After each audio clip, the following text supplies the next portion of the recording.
message. I hope it's all good news. It's mostly just random work stuff. Um, That's probably good advice. I've turned mine off as well. yeah, the Planetary Science Institute is incorporating us more and more into their day-to-day activities. Hmm, hmm. So I'm in the Slack channel where we're figuring out IT issues, looking ahead to Yeah. what servers do we want to use for different things. And it's great. It just also means sometimes it doesn't stop. I I know the feeling. I feel bad sometimes because I get just overwhelmed at the Yeah. amount of just stuff that I have to think about. I have to make decisions nonstop all the time, Hmm. right? Hmm. And sometimes I'll even kind of like lash out. I'm just like, "What do you want to eat for dinner?" I'm out. I can't think of I things. Just, you know, Yes. can't. I am so with you on that one. I gave up caring about food years ago. Yeah, Although this summer my latex allergy became revenge of the latex allergy, right. Yeah. and the number of foods I can eat plummeted. So, Oh, yeah, yeah. You sort of got to the bottom of this allergy, yeah. right? It turns Yeah. out everything that you like is also covered in latex for some weird reason. It genetics, that whole everything branching, different things you don't know are related Yeah, somehow are producing the same proteins. right, Like somehow tomatoes contain the same protein as the natural rubber tree. right. Which you are now allergic to. Yes. Yeah. Yes. I am way overlit. One, and I'm totally differently lit. So I've hooked up my DSLR as my web camera now. Yeah. So hold on, you can't see it, but this is what it looks like. So you can sort of see the difference between us. Oh, you look like you are in the smoke that is outside of your Yeah, I'm house. not. It's the I haven't messed with the white balance of my camera yet, so Okay. we're not there yet. But I still am. I like playing around with having that as a webcam, so I'm just going to be able to mess with the white balance, and I should be able to figure it out. So, Did you see the trailer for the new Dune? Dune movie? Yes. Yeah. Yes, Yes, I please. have gone down so many rabbit holes, so many rabbit holes. Yeah. That was my favorite book growing up until I started reading Orson Scott Card books because I didn't know yet that, Yeah. like, yeah, Yeah, it's funny. Logan's actually reading the second Speaker for the Dead right now, yeah. and I'm like, dude, just remember, and sort of told him the whole story of Orson Scott Card and sort of that. But yeah, yeah, it's unfortunate, but I guess it's sort of the whole J.K. Rowling question as well. Yeah. Sometimes you find yourself in love with the art but not the artist. Yeah, So my theory on that is only buy used art at that point. So I think it's possible to separate the art and the artist. yes, I just that's where the whole like only buy used books comes in and stuff. Oh, I So get you. Right. yeah, Haha, you've hacked the system. yes. Yeah. I want to hack my lights though. Can you hold on a second while I switch which lights are in Sure, action? I'm sure the audience is fine with that. I'm going to say hi to them. I forgot to do that during the Okay. Weekly Space Hangout. So, Oh hello to no. Andy Cowley, Beth Johnson, Bill Smith, Cherry, Shay K, Chris Adams, Corey S., Daniel McCool, Dustin Haskins, Guido Bibra, Ian Farquharan, John Suffill, Justin Proctor, Yorn Albert, Caillou Wen, Kylie Cerna, Matt Shaw, Mrs. Net, Miss Scooper, Nancy Graziano, Paranor, Paul Gracie, Rich Wilson, Sir Goosey, Sick James, Steve Heiston, Tall Paul, Did You Want You To, and Zaffin. Hey, everybody. Welcome to the first episode of the new season of Astronomy Cast. We already have lots of good shows already planned out. And so I hope you guys will all enjoy what the new season brings. It's going to I'm not be sure I made this better or worse. doesn't matter. It's just audio. It's a podcast. It's true. I still get people sort of shocked and surprised to see me and to know what I look like. I'm just like, I listened to you for 10 years. I never knew. And then I saw a picture of you and I always thought you looked like and then they say somebody else. They imagine it to Yeah. be some small little high energy guy, as opposed to, what I actually am is. I was confused when I first met you. I have to admit that. Really? Okay, You yeah. look more like your voice now than you did originally with your weird curly hair. Your hair is great long. Your hair is great super short. The Yeah. in between. Yeah, not so good. Yeah. But yeah, anyway, so it's funny. It is always so funny how people, we have no control over how people interact with all of our Yeah. content, right? And so all we can do is just be in all the places and hope that somebody enjoys some portion of it.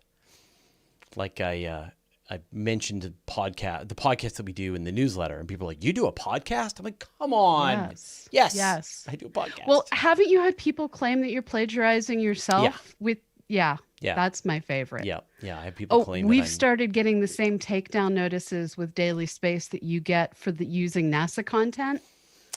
Have fun with that. Yeah. Yeah. Yeah. Hold your ground, because they're so wrong.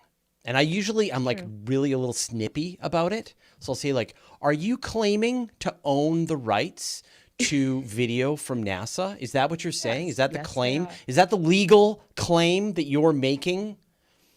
And they always back down. And even if they don't back down, like I'll walk, because obviously they're in the wrong and they need to be punished. Yes. So, all right. What do we do? I think I'm going to say hi to the people on Twitch now Okay. that I am not disgusted by my lights. Okay. And I forgot to start my audio software. So I'm going to start it opening while I say hello to Paranor Planetary Pan. More Planetary Pan. Wait, Scrolling. Beth Johnson is in our feed as well. She's all the places. All the places. She is all the places. Keeper of Maps, Serotonin Junkie, Nightbot. Nightbot is present all the places. That's it so far. Those are the only people who've talked to us over on Awesome. Twitch. All right. So let's do an astronomy cast. All right. I am pressing record. It is asking for an episode number. 577. Dang. We're going to hit 600 this year. Neat. All right. An arbitrary number. Okay. Not recording. Why is it not recording? Dear audio. One moment.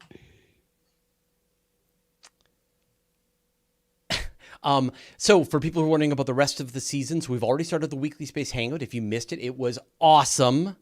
Talking to Dr. Katie Mack about the end of the universe.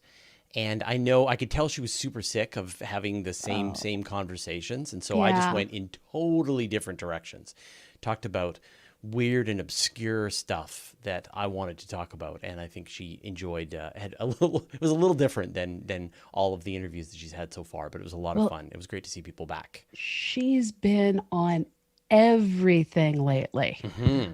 Like I fell asleep with NPR on and had weird dreams because she was on the radio, and then I woke up and she'd been in my dreams, and then she was on the radio, which is why she'd been in my So dreams. it's okay to have Katie Mack on the television, Katie Mack on the radio, Katie Mack on big billboards, but not in your dreams. Never in your dreams. That's not your microphone. No. It is for my recording. Well, that's fine. It says it's my microphone. Sure didn't make a sound when you tapped it. Whoa, that's weird. It did make a sound. It's got some kind of noise canceling or something? Zoom does. Huh. Yeah. Zoom. Okay. Yeah, so, and then I've got the next open space is starting up on Monday. Some people liked the open QA with me. Some people like the guests. So I've decided just to do both. So we're going to have I'm going to have a QA every week and a special guest every week. And I'm thinking the special guest is probably going to be at random times that are convenient for the guest. Yeah. Because I have a lot of guests who are in Australia or guests who are in Europe, and it's really tough to do a set time. So I'd rather just, some people, you're out of luck if it's nighttime while we have the guest, but that way people can see them. And then we were going to start the virtual star party on Saturday night, but because of the wildfires, we've pushed it back a week because just like none of the telescopes are going to operate. Now, is Vancouver Island still doing okay? We're fine. Yeah, we've had a very wet summer, so we haven't had. This is like the first season that we haven't been on fire. So. Oh, the world we live in. Yeah, exactly. All right, I'm ready to press record. Are you ready now to press record? I've been recording for a minute. Maybe you want to start again. For a hot minute. Do you want me to restart? Just so we're easier to synchronize. Okay. Whoa. For I clicked Richard. in the wrong window and it complained. All right, I'm pressing record in 3, 2. It is recording. I'm also recording. Hi, Richard. Hi, Richard. Welcome back. All right.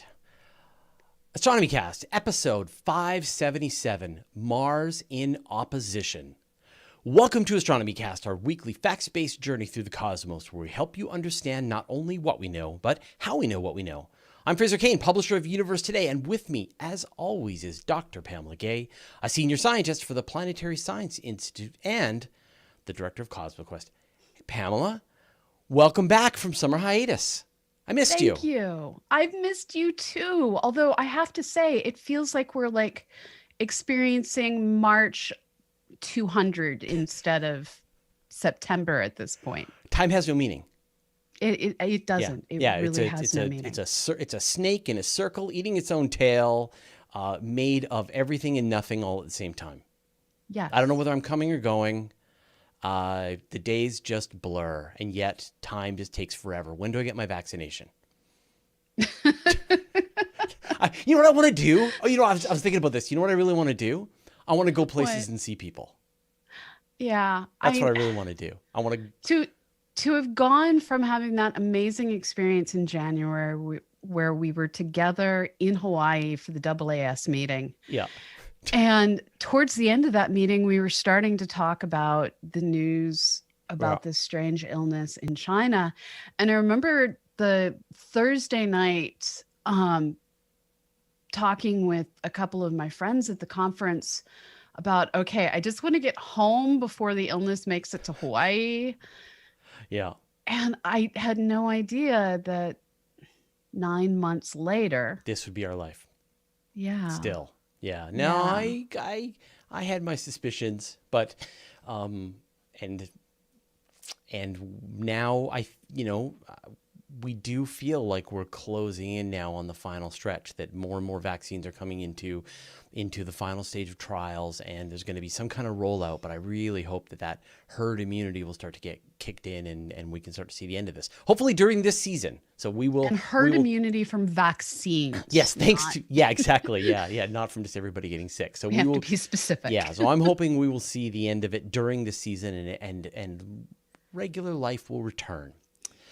This is season 14. Our show is a teenager, and I feel that having a very cranky year is consistent with going through our teenageness as a podcast. Thank you for reminding me what season this is. All right. Every 2 years or so, Mars lines up nicely with the Earth.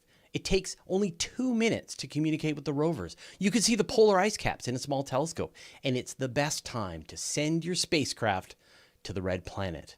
And also, I guess, Mars opposition, that's when your Mars horoscope is really good? Is that how that works? I have no idea. I don't know either. Maybe that's Mars in retrograde. Or is that an unlucky They can time? happen at the same time. Mars in retrograde and in opposition. Yeah, I guess they can. That's true. All right, so we're going to talk about how Mars in opposition is a really like the best time for Mars. That's when Mars really takes over the night sky and shows us what it's got. But what is Mars in opposition? So technically, it is that moment in time when you have the sun, the Earth, and Mars precisely lined up so that at midnight on Earth, Mars is at its highest possible point in our terrestrial sky. And if you were to look at it from space, what would they look from above? Like if you were looking down on the solar system and you were looking at Earth, Mars, and the sun, what would you see? a line. They're just nicely in a line.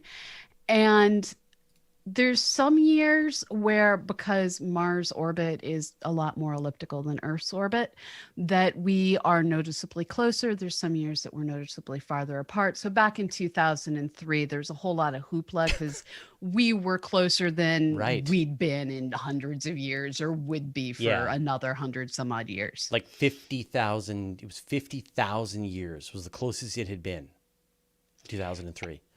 And at these closest points, we are more than 20 million miles closer than we are during opposition when Mars is at its farther points. So there is a substantial difference. Yeah. But in the grand scheme of things, Mars is still smaller than allows you to see it Right. as a disk without Right. really good binoculars or a telescope. But just to give people a sense of perspective, I mentioned this at the beginning of the show. It takes 2 light minutes to communicate with Mars, just over 2 light minutes right now, well, like when Mars is in opposition. And so you can, you send your beep boop commands to your rover, and your rover goes beep boop and sends back its commands, and it's just like you're playing a video game with fairly reasonable times. But when Mars is... That's an old dial-up modem playing an internet Yeah, exactly. game. What it gets worse, right? On average, the time to transmit to Mars is about 12 and a half minutes. And at the very worst, when Mars is on the opposite side of the sun, it's more than 20 minutes. So if you want to send some piece of information to Mars, you've got to wait 20 minutes for the message to get there and then 20 minutes to come back. So the distances are really significant. And what's interesting is, because it takes Mars 700 some odd days, Mars year is 687 days to be precise, to go all the way around the sun. What we're looking at is every year the Earth has to go all the way around the sun. And because Mars is chugging along, we go all the way around the sun, and now Mars is over there, and we're trying to catch up, and we're trying to catch up. And we're only able to catch up every 2+ years. Right. And when we finally catch up, it's this grand observing time. But right before we finally catch up is the launch window to Mars, which is a very important thing. Yeah. Right. So let's talk about the observing, and then we'll talk about the launch window. So, okay. If you've just with the unaided eye, without a telescope, Mars is super obvious in the sky. And it appears quite red. And as we get closer and closer to it being in opposition, and this year the opposition is going to be on October 13th. And as we get closer and closer to opposition, it's going to actually appear towards the end of this month, September, to be brighter than Jupiter. Wow.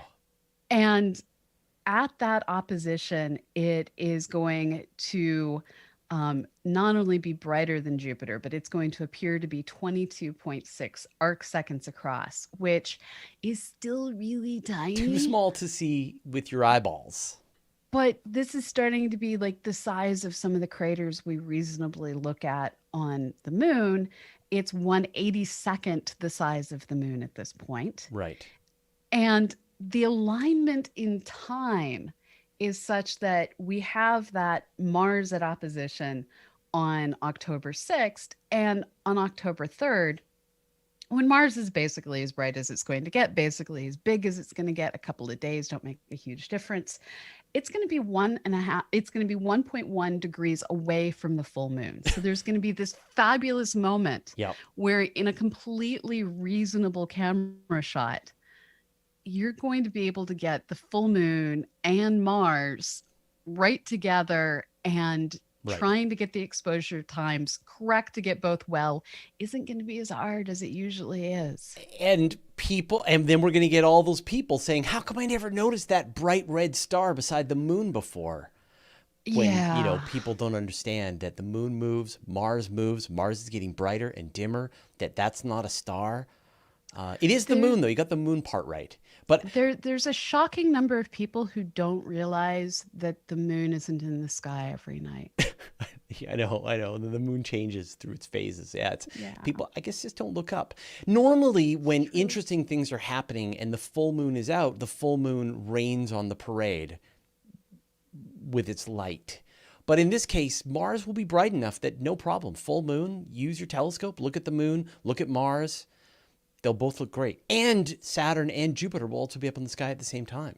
Yes, and we saw those worlds go through their opposition during the summer. So this is really a great time to go out and observe planets.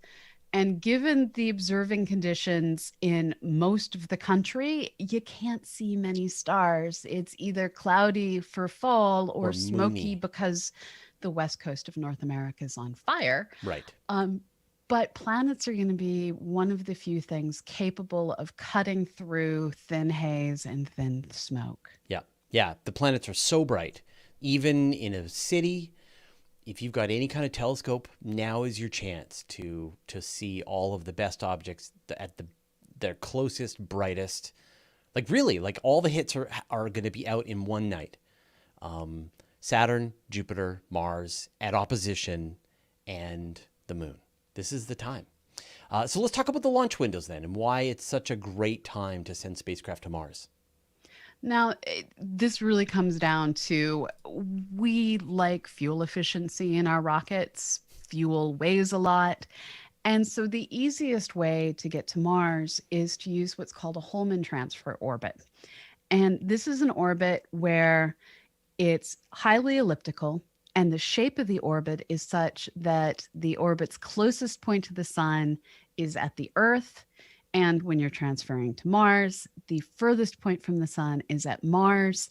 And you need to launch when the alignment of Earth, Mars is such that you get to Mars orbit the same time Mars gets to that point in its orbit. Right. And you can do this for ideally, you want to be about 6 weeks before opposition when the Earth is still lagging behind Mars, waiting to catch up to Mars in the orbit. And there's a window, you change your velocity as needed, you change the shape of your orbit as needed, and that will get you to the right place at the right time.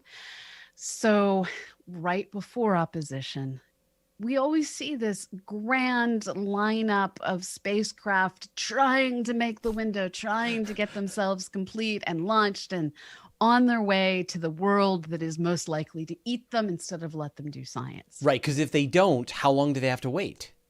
They have to wait another 2+ years. Right. So if you miss your deadline, you've got to like wait with your spacecraft. Keep your team going for another 2 years. Yeah. So we're looking at the correct alignments occur roughly every 780 days. So it's a wait. It's a wait. Yeah, yeah. So this batch, the 2020 Mars opposition batch, who went to the red planet? So we saw Hope launching from an Arab nation. This was the first time that had occurred. We had Tianwen-1 and, of course, the Mars 2020 rover with its helicopter. And I've got to say, no mission has previously filled my inbox with the verve of the Mars 2020 system. Have you gotten used to spelling its pet name, Perseverance? I'm in the camp of calling it Percy. Percy. Percy. So it's sever ants. That's how I do it. Sever ants. But sure, Percy. Yeah, fine. Call it Percy. Why not? And if you're not following the Mars Percy Twitter account, it is delightful. Now, is that the official one or like No. one of those hilarious, like, Yes. oh, okay, like the sarcastic Rover Yeah. Twitter feed? It is truly delightful Yeah. following the journey. And they're keeping up with the science fairly nicely. So what do we know about these missions? I mean, it's great, right? Was it is it the UAE? Yes, the And United Arab yeah, Emirates. UAE and China, the Tianwen and the Perseverance from NASA. Three different, and there could have been a fourth, but somebody didn't make their deadline. Yeah, that would be the Rosalind Franklin rover from the European Space Agency. They were working to land a heavy rover for the first time, and getting the parachutes right is really hard. And they did everything they could to try and hit their deadline, but they decided they would be better off and their spacecraft would have a better chance of survival if they just held back one more cycle and, well, tried again in 2023. Yeah, we could see that one coming. They were Yeah. having a lot of trouble with that parachute system. It's a very similar parachute system to the one that Curiosity and Perseverance were using, and they were pretty sure that they had it all figured out, and then they were just having more and more trouble just making the whole system work. And they do these really great high atmospheric tests where they'll take the spacecraft up on a suborbital rocket, they'll release it at the right at A sort of at model of the spacecraft. yes. Sorry, yes, a model. You know, the parachute and a model of the spacecraft, and then Yeah. it will try to enter the atmosphere at the same density that Mars' atmosphere is when it will be doing entry, and then they have to make sure that the parachute will deploy all properly, and they couldn't pull it together, and NASA at the last minute actually assisted them, sent some engineers to help them try to get this all together, let them use, I think they let them use a test facility to try and speed up some of the iterations. And in the end, they just couldn't get it to come together as quickly as they needed to for safety's sake and Yeah. better to take a 2-year break. And it's one of these things where it's a really hard call to make. I know that I remained heart pounding about including that helicopter, which was very much a last minute decision in terms of the timeline to build a spacecraft. Yeah. But the way that I'm trying to look at it is Percy is built on the same frame as Curiosity, the same basic infrastructure with updated instrumentation. So they weren't designing from the ground up, they were designing from the frame up. And so that gave them a little bit of a buffer zone to add in a helicopter at the last moment. So let's talk about the purpose. Let's run through these missions then. So what is the purpose of, and I'm going to call it Perseverance. What is the purpose of this mission? It's a sample collector, and it is out there literally starting to do essentially fossil hunting on Mars. They're collecting samples. They're starting to look for organic materials, and with Curiosity, they collect samples and then they poop them out because they only have so much space on board. And once they've completely processed a sample, it's out the door. Um, with Perseverance, on the other hand, they're actually filling up canisters of samples in hopes that someday a second spacecraft will come and they're going to be able to take their canister and hand it off so that that canister can be brought back to Earth. Now, this is a high risk possibility. Spacecraft work with what are called landing ellipses, where we know fairly well where our spacecraft should end up on the surface of a world, but the landing ellipses are fairly large. Mm-hmm. And rovers don't move very fast. So it becomes an issue of, will we eventually be able to safely land a return vehicle close enough to Perseverance to collect the sample and then bring the sample safely back to Earth? So there's the landing close Right. enough, there's the doing the handoff, and the returning all the way back to Earth are all high risk. But that is one of the ultimate goals. The helicopter is actually just a test of concept. It doesn't have a lot of science planned for it. They basically want to see, does this concept work? And it's not a quadcopter, people. It's an actual bona fide helicopter Right. with that But it's got two rotors, right? Yeah. It's got Central rotor, balancing rotor, essentially. right, and it's actually pretty big.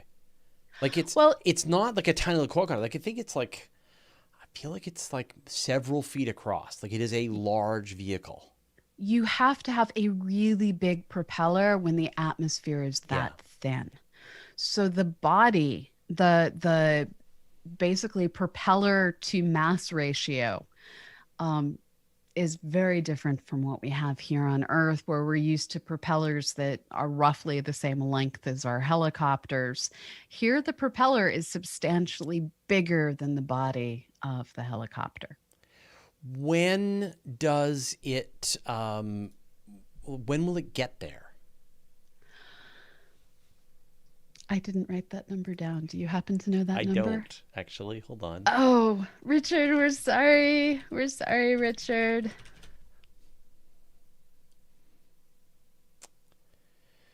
February 18th, 2021. Okay, thank you. Okay, we will pretend I actually knew that. Sure. Yeah.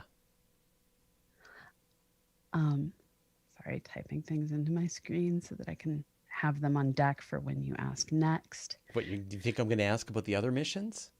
All right. Of course I do. So,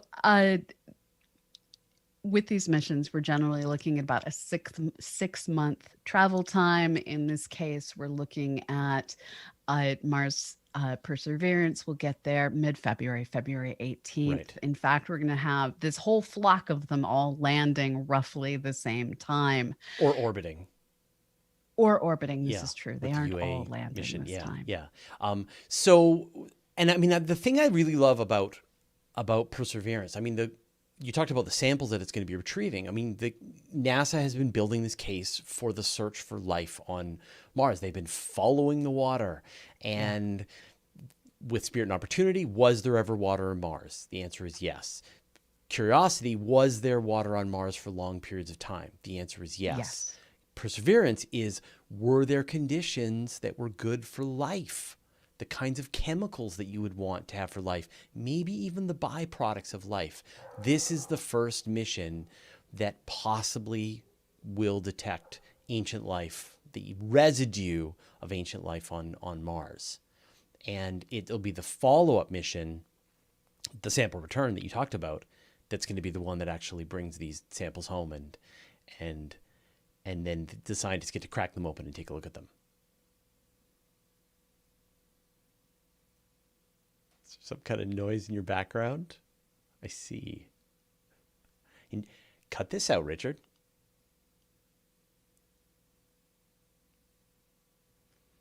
Is it an air conditioner come on? No. Is it somebody upstairs running his music? No, it was Eddie barking at the mailman. All right. All right, so we know what Perseverance is going to do, and the helicopter is, as you say, it's an experiment, right? Like they're not going to depend on a ton of science. What will the helicopter do? It will flit about. There will be a handful of attempts to flit. It's aiming to go tens to hundreds of meters. But this isn't going to be a way that they greatly increase the distance that the rover is able to travel. This isn't a way that they're going to scout ahead, although that would be cool. And it wouldn't surprise me if they decided to use it to scout ahead. As always with these tech checks, they don't make a lot of promises ahead of time. But then they often figure out, oh, this thing does actually work far better than we thought it would. So the expectation is they're going to fly it a couple of times. They're going to crash it because that's what happens when you have a toy helicopter, right? You just crash it. It's inevitable. So I don't know about you, but I've done that many times. Many times. Yeah, are you kidding? That's like the first thing you do with a helicopter. I mean, is you crash it. A drone. Or get it in your hair. That's another issue. Yeah, or a tree or whatever, right? So there's no trees on Mars. There's no hair on Mars. So I like their chances of at least flying a couple of times. But it's got a little solar panel on it. And it's got its own little battery. So once it takes off and gets to work, it'll just, as you say, be flitting around, ideally staying close to Perseverance, but not necessarily. There's comms limitations, but Right. that's about it. It's Yeah. really kind of cute and cool. But I mean, for as cute and cool as this is, a pack of lightweight flying helicopters like this for future missions or for even human explorers to fly around and provide some kind of external scouting will be incredibly valuable, because right now when you think about the rovers, they're just on the ground, they're looking around, they see what they can see from their perspective. They can't see that rock that's just over that hill. All they can see is what they can just see and what the satellite pictures will show them. So that's great. All right, let's talk about the UAA mission, Hope. So Hope is going to follow in the footsteps of the TRACE mission that NASA has, and it's going to be working on studying the atmosphere of Mars, looking at atmospheric loss, and helping us understand what is the rate at which Mars loses an atmosphere so that we can better model what may once have been and better explain why you can't terraform Mars, people. You cannot terraform Mars. Stop Oh, asking. I just heard 1,000 hearts break. Yeah. And what I also love about this mission is they launched on a Japanese rocket. Yes. You know, And out of nowhere. Like, well, I mean, Japan. well, no, so I mean, in terms of like with Mars Perseverance, the amount of grand ceremony associated with this launch was truly a thing to behold. It was a spectator sport. Yeah. With Hope, like we knew when the launch window was, we knew there'd been some weather issues, and their window opened and they launched. No fanfare, just got it done. I think we had a few hours notice that the countdown clock was go. So the simplicity of it was deeply pleasing. It's let's just wait and see. Mars eats things. Don't do the ceremony and the this and that until it works. Yeah, yeah. They, as I've mentioned in the past, Mars eats spacecraft for breakfast. And then the last one is the Tianwen, which is the Chinese orbiter and rover, and this is going to be very similar to the Chang'e 4 mission that's currently. Yes, it's following in the footsteps of their exploration of the moon, where we've seen them putting in orbit communication satellites that are also imagers, which is a tradition we've long had, and then landing these rovers that use the orbiters to relay their communications back to Earth so that they don't need to consume as much power with their transmitters. They've mastered that. Yep. Being the first nation to explore the far side of the moon.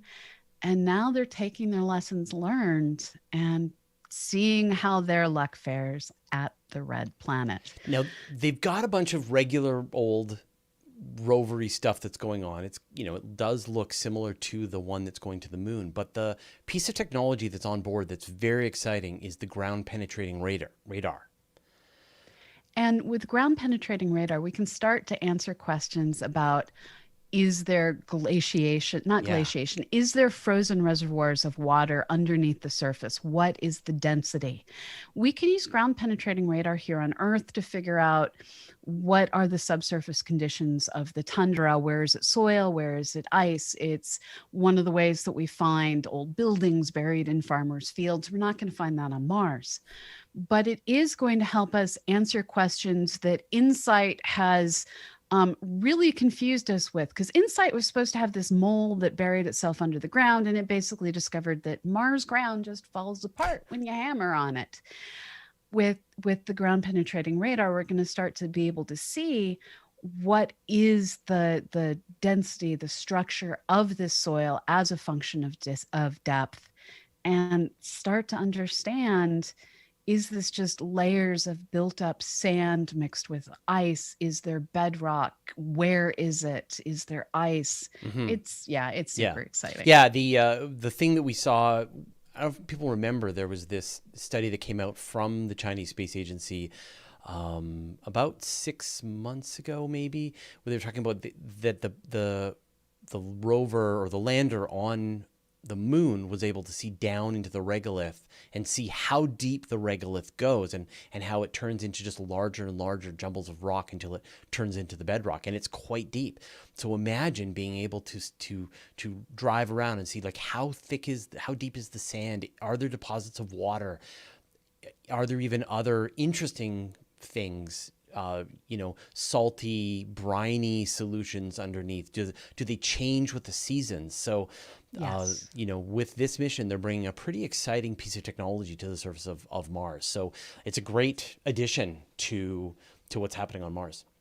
And I just like, I know this is probably never going to happen, but it would be amazing if they just happened to find gorgeous lava tubes that are beautifully empty right next Right. to all sorts of underground cool deposits that we can eventually imagine going and exploring. And the likelihood of something like that is like zero, but that But doesn't to make see it one that's actually pristine, zero. like not with Yes. the roof cracked open. Right. Yeah, Exactly. that would be amazing. Good. So I think everyone, I hope you've got your preview for the Mars opposition. With your eyeballs, you're going to see Mars brighter and brighter and brighter, and then you're going to remind all your friends that that bright star beside the moon isn't a star; it's the planet Mars in opposition.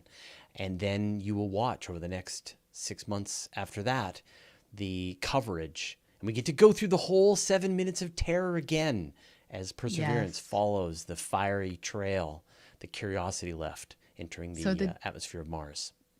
So the dates to remember are October 3rd. We're going to have the moon and Mars a degree, 1.1 degrees apart.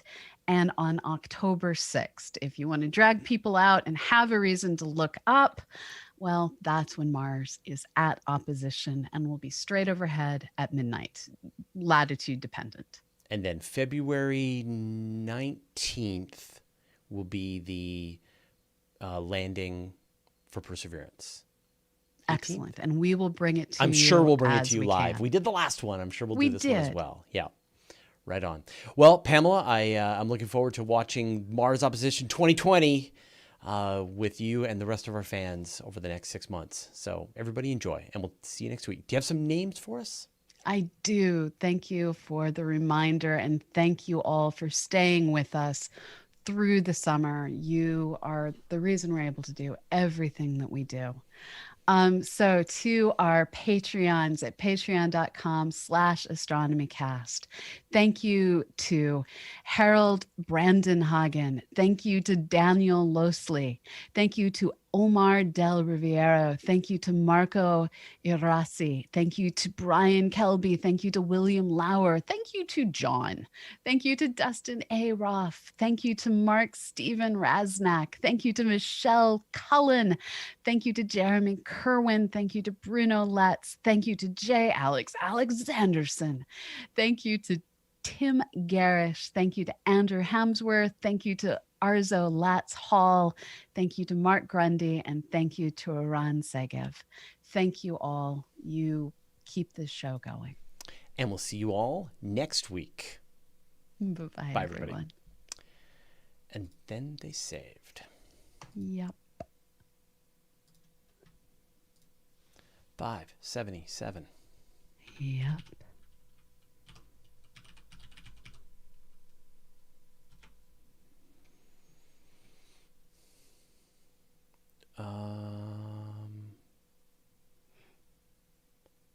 Someone's asking if we know where the Chinese 2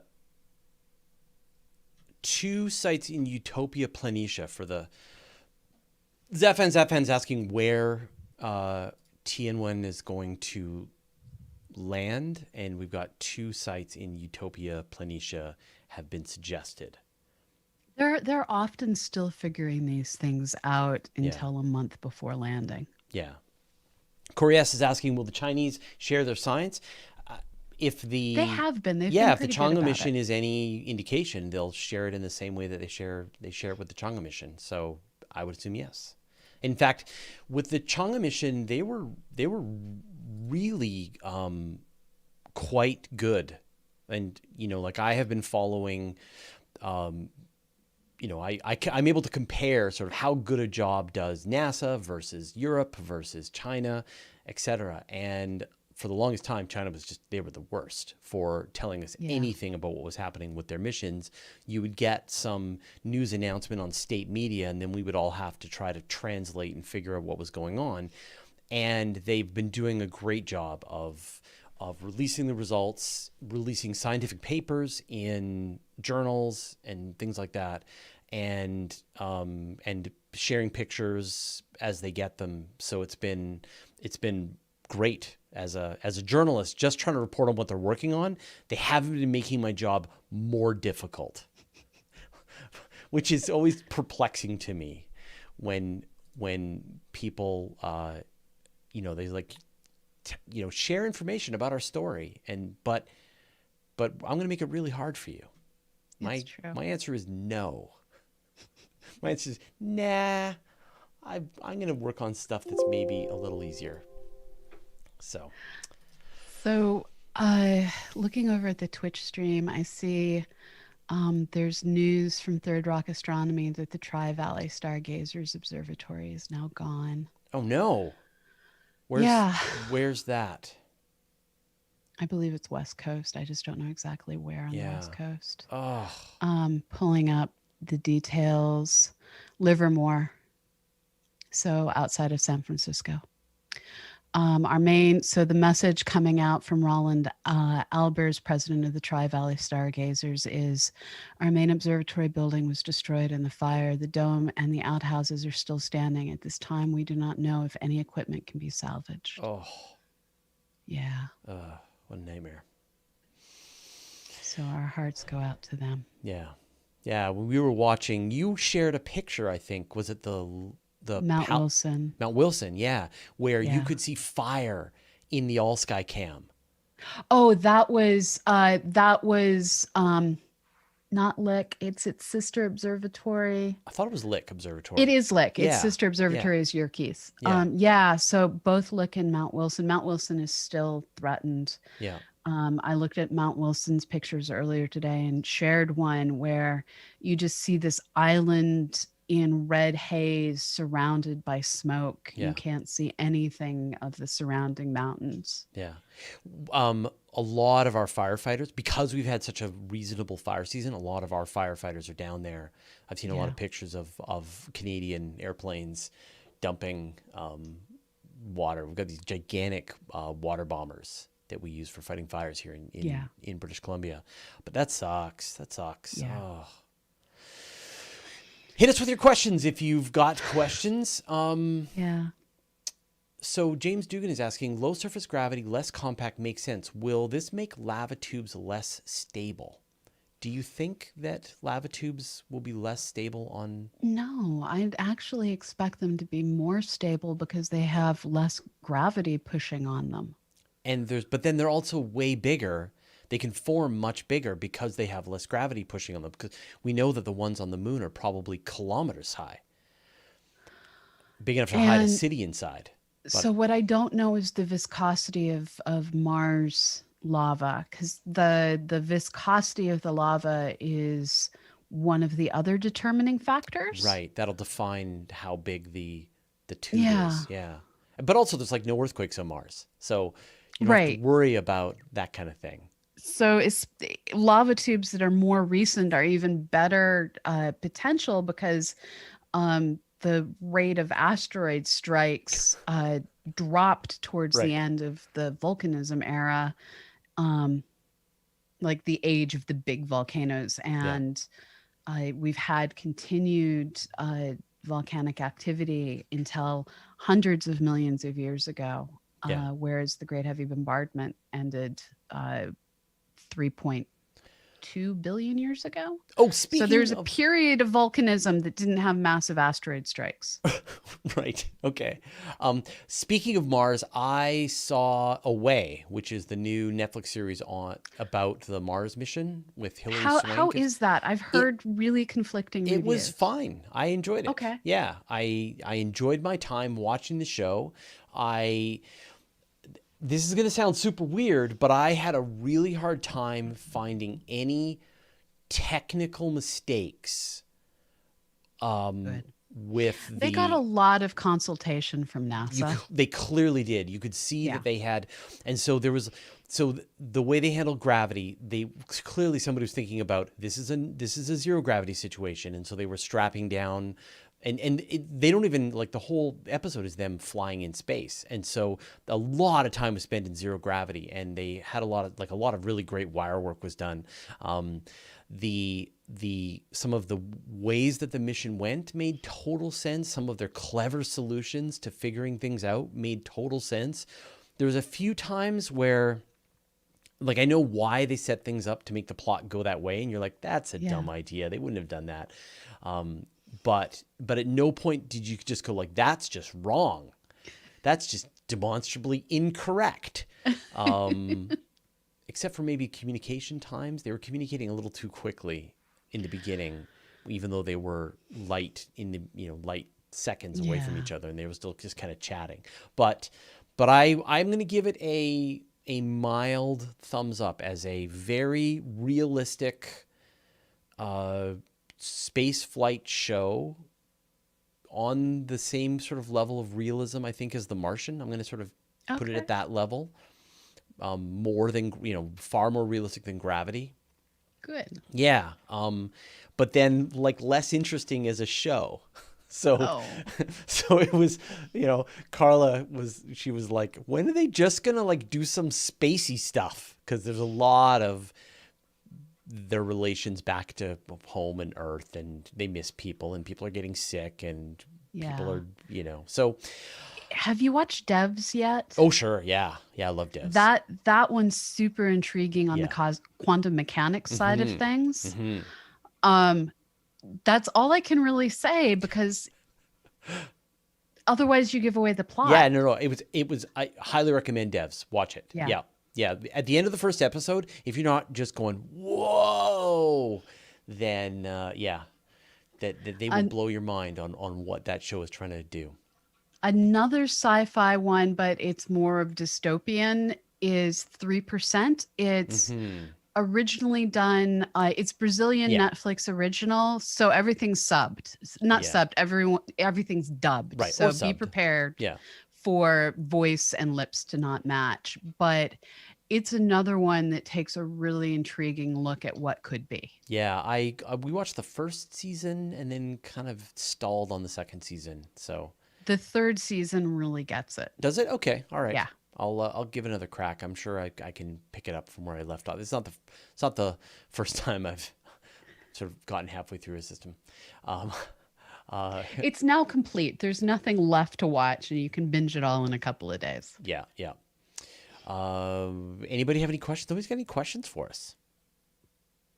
It is a day of people rambling to each other. People were asking how my Chinese progress is going. Oh, yeah. I just finished filling up a book of characters. If I can, is it around? Yeah, there it is. Hold on. So I've got a book of Chinese character books. It's filled. I just filled the first book. So there's 22,000 characters in here. And this represents me knowing about 1,200 letters in Chinese. Essentially, it's sort of a weird idea, which is like, imagine if we took English and turned every syllable into a word, into a letter. Yeah. So if you say tomorrow, we say tomorrow. Imagine if that was three letters, tomorrow, and then anytime you use more, then you'd use that word. But there's roughly 3,000 of these letters that people in Chinese, in Mandarin and simplified Chinese use. And then there's the words on top of that. And so I know about, probably about 2,000 words in Chinese. So I can actually I can now read pretty much anything that I want to. I can read novels. I can read manga. I can read, news is too tough, but I get about 75% of what I read. Listening is just terrible. I cannot understand anything that's being said.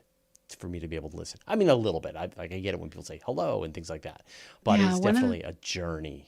one of the things that I've been debating is I noticed that Rosetta Stone is currently having their lifetime memberships at a drastically reduced cost. Yeah. So I've more than once subscribed to Rosetta Stone for a couple of months here, a couple of months there, just to get enough of a given language into my head that that country I was going to be in for a prolonged period, I'd be okay. Yeah. And I'm like, okay, this may be the thing I do. And I just, yeah, I don't know though. Well, I if you want to get my Russian back to the point that Yeah. Russian speakers don't laugh at me. That's cool. Yeah, I mean, you've already went to all that work to learn that language. It would suck to then just have it completely slip away from you. So, It's not completely gone. It's just far enough gone that native speakers giggle when I speak Russian. right. Yeah. So that's not that far to bring that back into some kind of ability. But Yeah. it's it's definitely fascinating, and it's mostly just a feat of endurance to get this stuff into my head. See, people are asking what's that? I don't even know the word astronomy. So I haven't. So right now I'm just trying to learn like basic daily life conversation Yeah. type stuff, and then but I am also planning to very quickly specialize into learning the words for everything in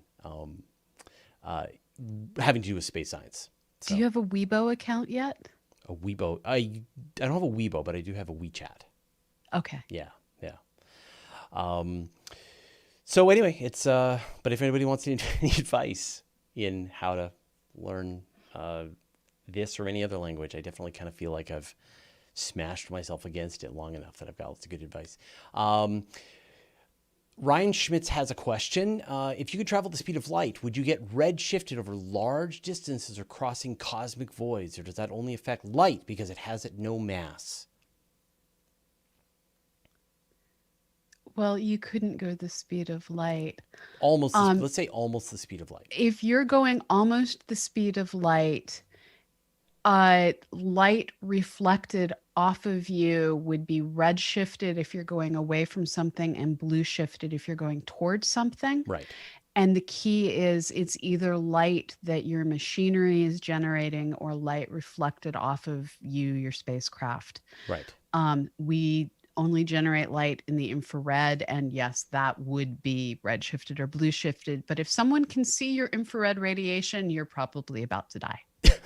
Right. So you would be redshift. Okay. Yeah. Nibbler asks, would Mars having no atmosphere at all make landing probes easier or harder? Easier. Way easier. Yeah. Yeah. Yep. It would be just like landing on the moon with a little more gravity. Yeah. Yes. That's the problem. The problem is it doesn't have enough atmosphere like Earth or Venus or Titan to make a nice landing with parachutes and make it really easy.